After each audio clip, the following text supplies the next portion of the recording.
পৃথিবীতে কোনো বাবা কখনোই নিজের জন্য সঞ্চয় করে না, রাখে না কোনো বিলাসিতার জন্য কোনো টাকা, শুধু চিন্তা করে যায় তার পরিবারকে কীভাবে ভালো রাখবে। কেন বলতে পারেন?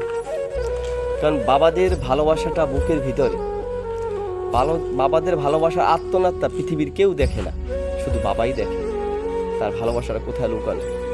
যদি সেই ভালোবাসাটা লুকানো না থাকতো তাহলে পাগল হয়ে মার মতো সন্তানের কাছে দৌড়ে দৌড়ে যেত। কখনোই তারা দূর প্রবাসে থাকতে পারতো না, কখনোই তারা পরিশ্রম করতে পারতো না, অনেক দূরে গিয়ে কখনোই তারা দেশ থেকে বিকাশ যেতে পারতো না। তাই বাবাদের ভালোবাসাটা বুকের ভিতরে চাপা পাথরের মতো ভালোবাসাটা থাকে। মায়েদের মতো এরকম ভালোবাসাটা বাবার কখনোই হয় না। যদি মায়েদের মতো বাবার ভালোবাসাটা হতো তাহলে বাবারা কখনোই দূর প্রবাসে থাকতে পারতো না। কিন্তু বাবাদের ভালোবাসাটা এত কঠিন, শুধু ভালোবাসাটাও চোখে অস্ত্র জলে ঝরে ঝরে পড়ে, মুখে কিছু কোনো কথাই আসে না, কথাই বলতে পারে না।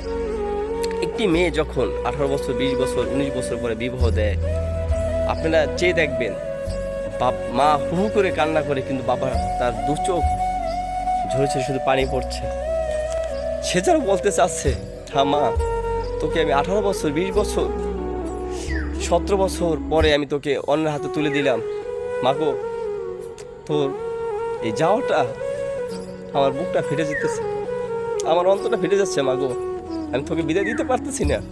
শুধু বাবাটা ফ্যাল ফ্যালতে তাকিয়ে থাকে। ভাই সন্তান, তুমি একদিন বুঝবে যখন সেদিন বাবা হবে। একটি মেয়েকে যখন অন্য একটা ছেলে হাতে তুলে দেয়, মা দেখবেন হু হু করে কান্না করে, আত্মীয় স্বজন হু হু করে কান্না করে, বাবাটা বোবার মতো শুধু তাকিয়ে থাকে, ফ্যাল ফ্যাল করে তাকিয়ে থাকে। দুইটা চোখে শুধু পানি ঝরে। ভাই কিচ্ছু বলতে পারে না। ও বুঝাইতে চাইতেছে, মা আমার বুকটা ফেটে যেতেছে, আমার কলিজাটা ফেটে যেতেছে। মা আমি বলতে পারতেছি না, আজকে তুমি চলে গেলে মা গো, আমার বুকটা ভিতরে কেমন করে। সব বাবাদের বুকের ভিতরে ভালোবাসা থাকে, বুকটা ফেটে যায়। ভাই কিছু বলতে পারতেছে না। তাই মেয়ে সন্তানরা বাবার কষ্টটা বুঝে, ছেলেরা বুঝে না। একটি মেয়ে সন্তান সে উপলব্ধি করতে পারে স্বামীর ঘরে যাওয়ার পরে যে আমার বাবা আমার কতটুকু ভালোবাসছেন। এই পৃথিবীতে যত পুরুষ জাতি আছে, সব পুরুষ জাতি ভালোবাসাটা বুকের ভিতরে লুকানো। ভাই তাই সব বোনদেরকে বলছি যে স্বামীর প্রতি অবিচার করবেন না।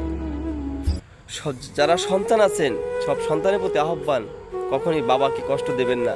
কারণ বাবার কষ্ট বোঝার মতো পৃথিবীতে আর কেউ নেই, শুধু মাই বোঝে তার সন্তানের কষ্টটা।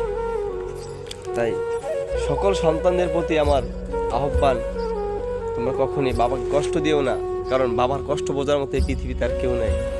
সবাইকে ধন্যবাদ। ভিডিওটা ভালো লাগলে অবশ্যই আমার পেজটা ফলো করে দেবেন।